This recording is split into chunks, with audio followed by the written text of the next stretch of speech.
It is a final from Salt Lake City, Utah. The Utah Jazz have taken a 2-1 series lead over the Oklahoma City Thunder by winning tonight 115-102. They're led by Ricky Rubio, who actually had a triple-double tonight, 26 points, 11 rebounds, 10 assists, and all five starters were in double digits tonight for the Utah Jazz. The Oklahoma City Thunder were led by Paul George, who had 23 points. Westbrook had, stat-wise, a decent night. He was one assist shy of a triple-double. But he had 8 turnovers as well. Jack, I want to touch on Utah real quick. They deserve attention right now. Donovan Mitchell, he gets all the praise, and he deserves all the praise and all that. But the supporting cast for Utah is very good. Like I just said, all 5 starters in double digits tonight. You want to touch on how good this Utah team actually is, not just Donovan Mitchell? Yeah, I could talk for an hour or so about how each one of those players in their starting lineup and even in their rotation has improved. But really, it's a testament to the Jazz culture. I think from the top down in that organization, they empower players to not only improve their games, but to test new limits and see how far they can grow. Like Ricky Rubio tonight, how many jump shots did he hit? Everyone used to say that this guy was never going to be able to shoot, never going to learn how to shoot a jumper. He was damaged goods, never going to happen. But Ricky Rubio, on the surface, since his early Minnesota days, has always had some really interesting tools. Top 5 passer in the league, in my opinion. Insane vision and anticipation.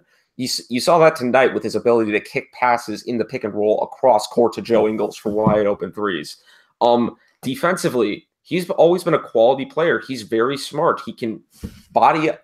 You saw what he did to Westbrook? 8 turnovers. That's partially because Rubio's just really, really good at getting in his airspace and making life difficult. And of course, he's added in the past year. And I think it's important to recognize that the Jazz allowed him to do this. There were rough points during the regular season where it wasn't working, but he's improved his jumper slowly but surely, and it paid off in this game in a huge way because OKC was backing off, and he basically just said, I'm going to punish you. It was so surprising. It was a lot of those, like, when you have like a really bad shooter and they're thinking about taking a shot in real time and you go, no, no, no, no, no. Mm-hmm. And then the first time he made it, he was like, okay, cool. He made it. So let's not complain.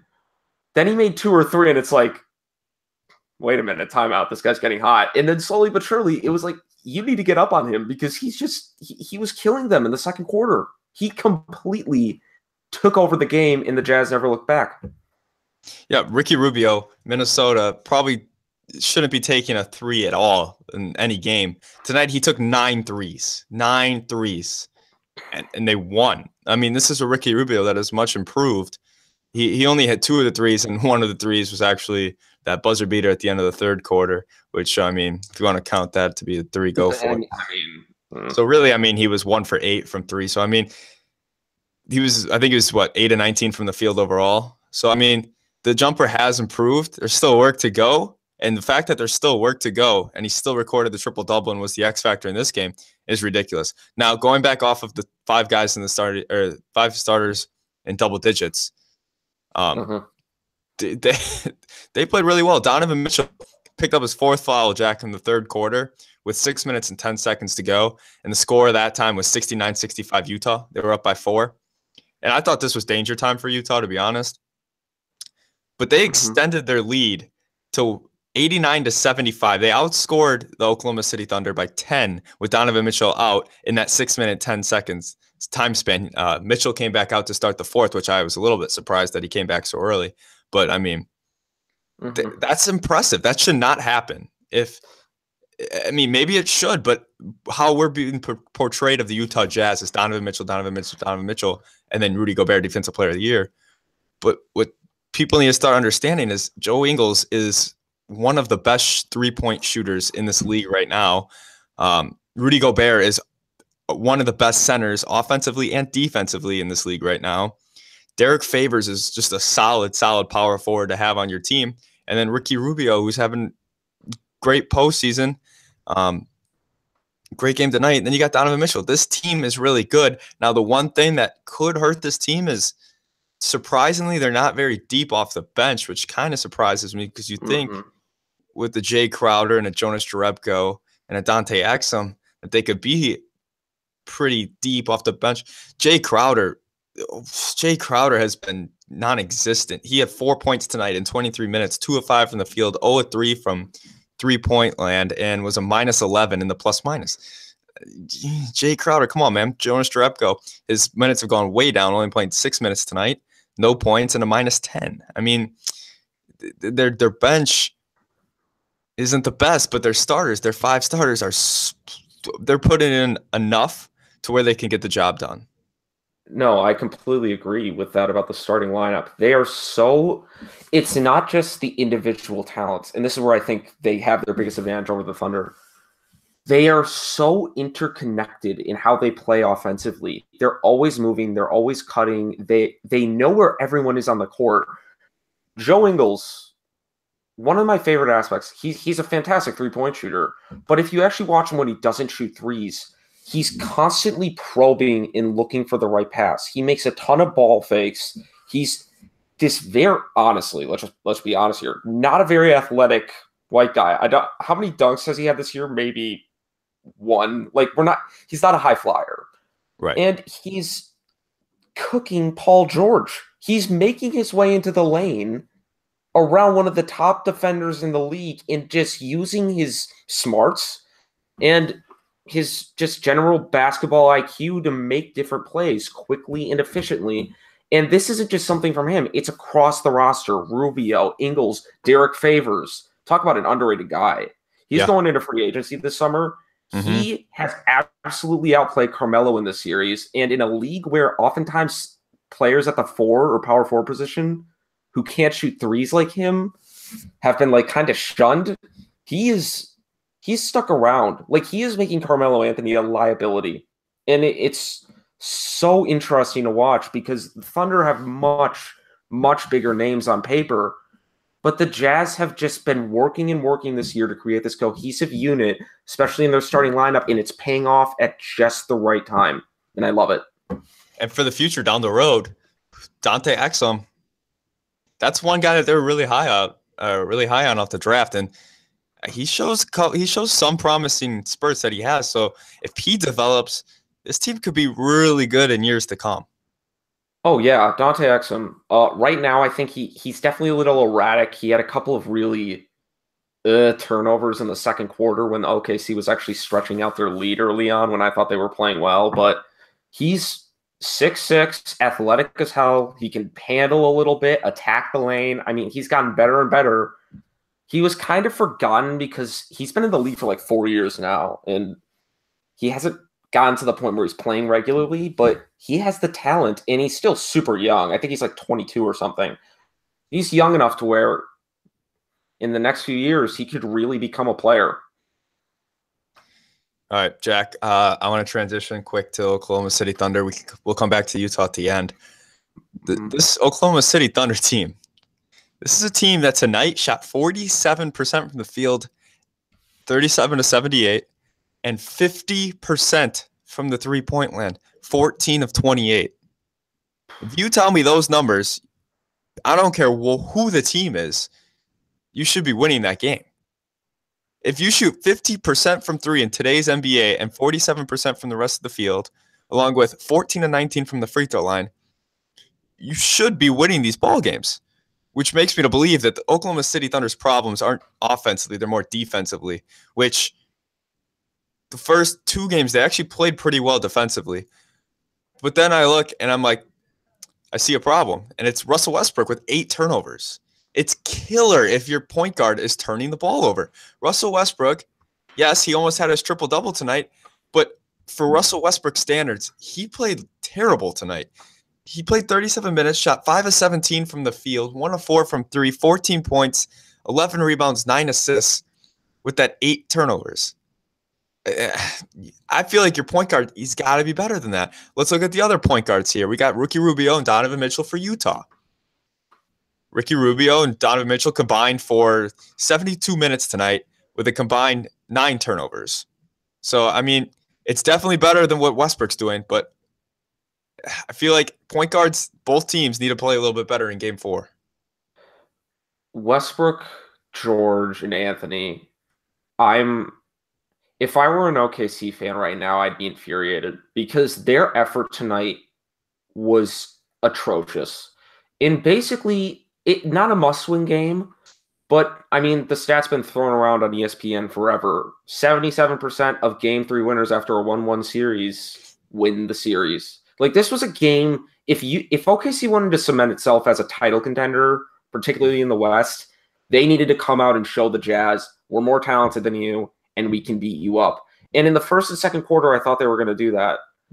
But in the second half, my God, I mean, you're right about Russell Westbrook's 8 turnovers. Absolutely terrible. And it was a team-wide problem. But his defense, for a guy who's so athletic pound for pound, who can get wherever he wants on offense, Ricky Rubio got a triple-double against him. And that should not happen, especially considering Ricky Rubio's outside shot is not anywhere close to lethal enough to being an issue for him. I mean, I've always thought that Westbrook was a little overrated as a defender. But I mean, tonight it just felt like all of his stats were empty and he wasn't doing anything that was actually going to help his team win. Rubio, I think Carol Lawson on the broadcast team said in the fourth quarter, Utah is getting wherever they want to go. No matter who they are, they're getting wherever they want to go. And that to me is a sign that their perimeter defense, Westbrook, Brewer, George, not good enough. And this is a team that at the start of the year was supposed to be a top 5 defense. Yes, they lost Andre Roberson to injury. If Andre Roberson is the reason that you're not winning titles, then your team's not good enough to win titles. And they had high aspirations going into this season. And this is a game that teams that actually want to get to the top level need to come out and put their stamp on it. They need to say, you know what? We're here. We're ready to go, and you need to fear us. And they didn't do that. Their effort was atrocious in the second half. I totally agree. It's embarrassing. The Oklahoma, they came out in the first quarter really well. Paul George came out pretty well.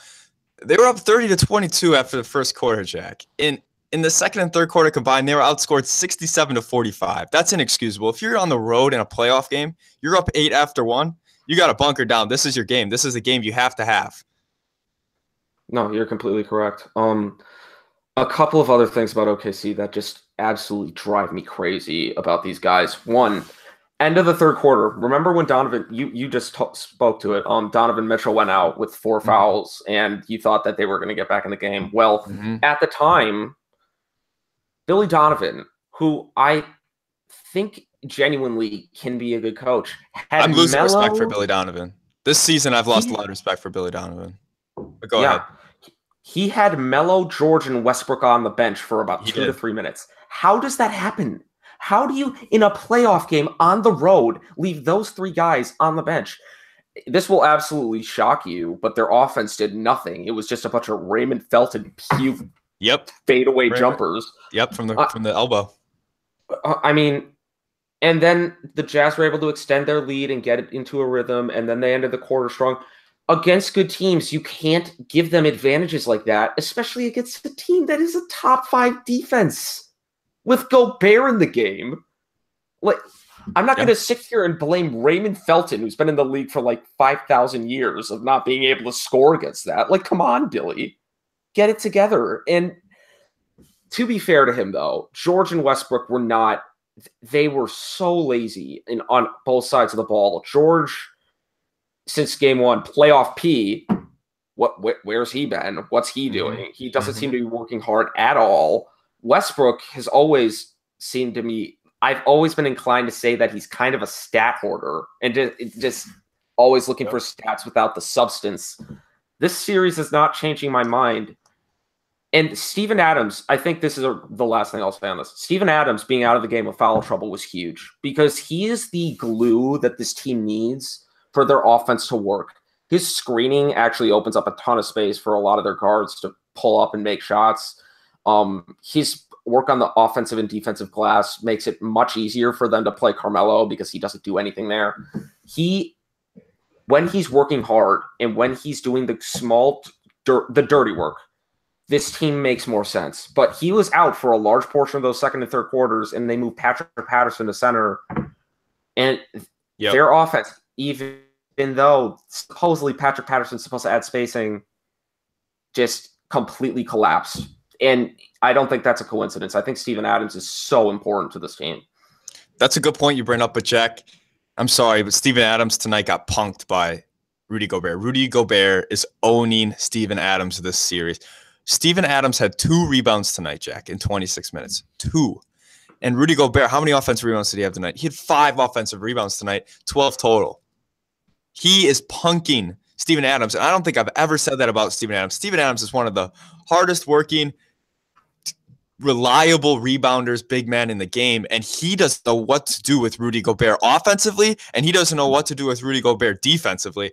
And that's a matchup that I look at, and that's one of the biggest mismatches I see when I'm watching this game. And that's not even like a disrespect to Steven Adams, but I think Rudy Gobert is one of the most underrated players in this league. He's so good, and I think we don't understand how good he is. Steven Adams is a very high offensive rebounder, and he had none tonight. He had no offensive rebounds. That's very impressive for me from Rudy Gobert. One last thing I want to get to for the Thunder, Jack, and we can get back to Utah.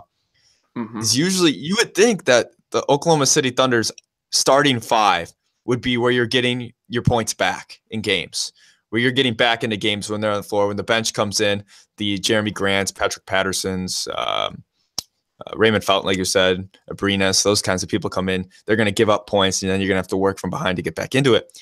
But tonight was not that case. The 5 starters for the Oklahoma City Thunder, except Steven Adams, they were all minus at least 13 in the plus-minus. Now, the plus-minus isn't my favorite stat because there's a lot of variables there based on who's playing on their team, based on who's on the court with you at the same time. But, I mean, that's still a very reliable stat in the NBA that they look at. Carmelo Anthony, minus 20. Corey Brewer, why is he starting over Jeremy Grant? Not exactly sure. Minus 20. Paul George, minus 13. Westbrook, minus 25. And Steven Adams, minus 2. Now, the bench is actually where they got their points today. Minus Patrick Patterson because he had a minus 10. Jeremy Grant plus 1. Raymond Fountain plus 2. Abrinas plus 5. And Terrence Ferguson Abrinas was plus 7. And Ferguson was plus 5. So it's almost exactly opposite, which makes absolutely no sense unless you look at it and you're maybe thinking the Utah's starting 5 could be better than Oklahoma City's starting 5. And I think it's time that we finally have to understand that and get our minds around that, because when we think of Paul George, Carmelo Anthony, and Russell Westbrook, we just automatically assume that this starting 5 is going to be better than the Utah Jazz's starting 5. But production-wise, this series, it's not been that case. That's a very, very good point. Honestly, when I came into the series, I just assumed that the OKC was starting 5 would win out. And you're right. It's been the opposite, where the bench for OKC has actually been better than Utah's bench. You brought up the stats earlier in the pod. I will say this about Adams. I do think Gobert is completely outplaying him in the series, but also, I mean, going back to those plus-minus statistics, I think Adams' value doesn't necessarily come from his in-game statistics. Yeah, I will say he should have had more than 2 rebounds in this game, even with the foul trouble. That was terrible. But I think a lot of the little things he does, the screening, the communication, the attention he attracts down low, opens up more space for a lot of the other guys like Westbrook, like even Corey Brewer is a guy that probably benefits a lot from Adams' presence, just as a big force in there.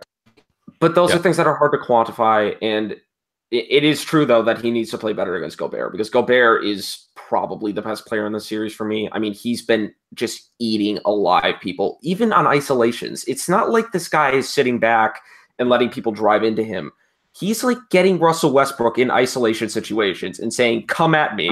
I'm going to eat the ball if you go up for a layup. And he's just been blocking everything.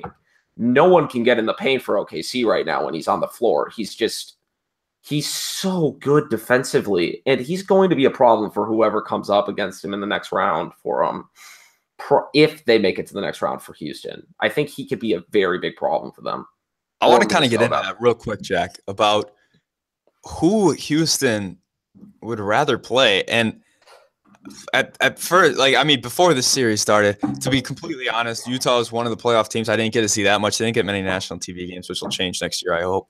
But I'm thinking, okay, Houston doesn't want to see Oklahoma City with that big three. They get hot, they're in trouble. But the more I think about it, Oklahoma City and Houston are kind of similar teams, and I mean, Houston's way better at what they both do. I mean, they both score the ball a ton, and they don't play that great of defense.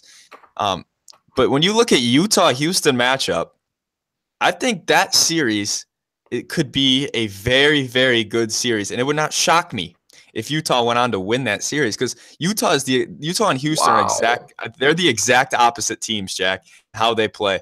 Houston loves to score the ball and not play that much defense. Utah is all about defense creating offense for them, and they bunker down on the defensive end. And I think Houston would rather play a team that does the same kind of style of play that they do, because they know that they're better than any other team in the NBA when it's a fast-paced, run-and-gun, chucking threes kind of game. But if Utah is able to slow them down, they're going to keep fighting, keep playing. That matchup scares me for Houston. It really does. I don't know if you think the same way. What do you think? I will say this in Houston's defense. Their defense has improved a lot this year. I think they're 6th in overall defensive efficiency, at least in the regular season. But tonight they were much, much worse against Minnesota. But in terms of style, I completely agree with you. I mean, Houston wants the game to be up and down, running gun, shooting a ton of threes, and Utah wants to slow it down, run their offense, run through sets, run their motion, and turn the game into a slog. And the way that the Rockets, the thing that I'd be concerned about, and by the way, Minnesota's down 2-1. I definitely think the Houston Rockets are going to win the series, but Minnesota has a chance. Let's just go on our hypothetical here, though. I mean, I think we all expected them to split up there. So yeah. We'll see Game 4. We'll have to see Game 4, but I think we all expected a split up there. I think we can, let's just say Houston wins. Yeah, go ahead. When Harden and Chris Paul go downhill on the pick and roll, because that's the Rockets' entire offense, they don't want to take mid-range jumpers, at least Harden. I mean, this happened last year with the Spurs. They don't take mid-range jumpers, the Rockets. I think it took like 5% of their shots this year were mid-range jumpers. Like they just don't take shots from there. So if they get a pick and roll and they're not shooting threes, they're going to be running into Rudy Gobert. And that's going to be hard for the Rockets offense to really get into gear and to get to that number 1 level they were at all year. That could be a really interesting chess match. I wonder how that particular matchup works in the next round if it happens. We'll see if we get that, though, because OKC and Minnesota still have a chance, but right now it's looking like Houston-Utah is going to be the series, honestly, based off. I mean, OKC is in a must-win situation. Monday night when they play Game 4, I thought they'd come down and split after they lost Game 2, but I don't know anymore. I really don't know. But before we get to our prediction for Game 4 and the rest of the series, Jack, just to finish off that Houston-Utah thing, that's all depending on their bench starting to give them production. I think we can all understand that. Royce O'Neal is their best bench player right now. By the way, fantastic story. Like, that dude was an undrafted rookie that anyone could have had, and he's playing productive. But go on. No, that's a good point. He played 16 really kind of gritty, productive minutes for Utah. But like I said earlier, Jay Crowder, Jonas Jerebko, Dante Exum, you just got to play better. Dante Exum, I mean, for who he is, played okay tonight. But I'm just saying in general, they got to play better. But that's the one thing that I have to say about the Houston OKC versus the Houston Utah. I think when that time comes, it's going to be interesting. I think that series would be more interesting than a Houston OKC personally. But Jack, let's get to our prediction for Game 4. Who do you think is going to go back to Oklahoma City with that win? The way it's looking now, I think it's going to be a much closer game, but I have Utah winning. I feel like when we talk about this Houston-Utah potential series, we're getting a little bit ahead of ourselves because the Thunder could very easily get back. Oh, yes, all hypothetical. Yeah, no, this series is far from over. Yeah, but I just trust the coaching and the infrastructure the Jazz have more than the individual just brilliance that the Thunder can pull out on random occasions. So I'm going to go with the Jazz winning at home. Close game, though. it's definitely not going to be a blowout, in my opinion. Yeah, I'm going to agree with you. I'm taking Utah at home to take a 3-1 lead back to OKC. I think it's going to be holding serve at home the rest of the series, and I think the Jazz are going to get this done in 6, Jack. Quinn Snyder, coach of the year, in my opinion. For some reason, he's not in the eyes of the NBA voters or whoever vote, the writers, whoever vote for that. It's Dwayne Casey, which is kind of I totally disagree with that. We'll get into that in a later podcast down the road. We'll do all our awards. But Quinn Snyder should, in my opinion, be coach of the year. This team just plays so hard, and OKC is the exact opposite, and it's so frustrating to watch because everybody knows how good they can be if they figured it out. But I put it on Billy Donovan. I really do, Jack. But it's not necessarily his fault because in today's NBA, coaches don't have that much power because, as we all know, they will fire a coach before they get rid of a Russell Westbrook, Paul George, or Carmelo Anthony. It's always the coach's fault, never the player's fault. And they don't have much leverage over the players to yell at them. The college coaches, you see them yelling at their players all the time. NBA coaches, not that way. Calipari, when he came to the NBA, he's mentioned that. He's like, I can't really do much because these players are making $14-15 more million than I am. So, I mean, who am I to say what they should do? And then they don't listen to me because they know that they'll just get me fired. So, I mean, coaches have a tough job. But Billy Donovan, you got to find a way. I don't know how you can do it with that structure. I'm clueless to how coaching players' relationship really is. All of us pretty much are. But I feel like Billy Donovan had to find a way this season early on to say, look, your talent is unbelievable, but that means nothing if we can't play together as a team, really, and figure out our strengths and weaknesses and try to play off our strengths and hide our weaknesses. But the whole year we saw, I mean, they're a 4 seed, but they could have easily, they were last day of the year. I think they could have been the 8, and they were a game or 2 games out of missing the playoffs. Like, that's just insane to me. And I think Billy Donovan kind of let the year go, saying, all right, we'll figure this out. Maybe he did try. I'm not aware. I hope he did. And if he didn't, he should be fired. It's that simple. I don't know if he did or not, but if he didn't try to get this team to play as a team anytime during this year, he did not do his job and should be fired. I want to get into this later on like a Russell Westbrook centric pod because I think that's where the relationship really comes up to a head. But I'll end this with one thing before we go. This series for the Thunder is not just about this year. If the Thunder lose to the Jazz, do we really think that Paul George is sticking around? That's a great point. What? No, he's not. The answer is no. Why? There's an up-and-coming team in LA that's ready to pay him. They win this playoff series, he stays. I don't. The way that he's been treated by Russell Westbrook this whole year, being really a second go-to guy that's not even a go-to guy. He's just like there in the corner to shoot shots every once in a while when Westbrook gives him the ball. And when Westbrook does give him the ball, it's very isolated basketball. One last thing, Jack, if you don't mind. No, go ahead. The stats that, like, the loose ball stats and the gritty stats that we're talking about, Utah out-rebounded OKC by 15 tonight, 48-33. Offensive rebounds, they out-rebounded them by, 7. And assists, Utah out-assisted them by 8. That's crazy. Like, you should be finding, if you run that offense correctly in OKC, you can have Paul George or Melo open almost every single possession if you work the shot clock and run the offense correctly. But they don't. They play ISO basketball, selfish basketball, and it's frustrating as an NBA fan to watch it. I can't imagine being an OKC fan watching this. Because at the beginning of the year, you're like, oh my goodness, we could go to the NBA Finals. And then you see them play like this, and it's got to be the most frustrating thing in the world. Yeah, no, completely agree. All right, so Game 4 predictions. Jack and I both have Utah. As far as the series goes, Jack, I think Utah gets it done in 6. Like I said, I think it's going to hold serve the rest of the way. What do you think? If Utah wins the next game, honestly, I could see this ending in 5. Even though I do not trust the Thunder's willingness to come out and play. Like, I think this whole thing could fall apart if Utah wins Game 4. It might even be falling apart now. I want to see what OKC does with their backs against the wall in a few days. All right. Get game Yep. 4, give an effort. Yeah, I totally agree. It's inexcusable to play like the way they did tonight. But credit to Utah. They're out here just playing unbelievable. Ricky Rubio, triple-double tonight. They win 115-102 in Game 3. They've got one more in Salt Lake City before they go back to OKC. We both think they get it done, like I just said. We'll see. Paul George, Carmelo Anthony, Russell Westbrook. I don't know why it's taking you so long to wake up, but you need to wake up. All right, we're going to do another pod here on the New Orleans Pelicans sweeping the Portland Trailblazers, so make sure you tune in on that one. Click the video and watch us live if you can.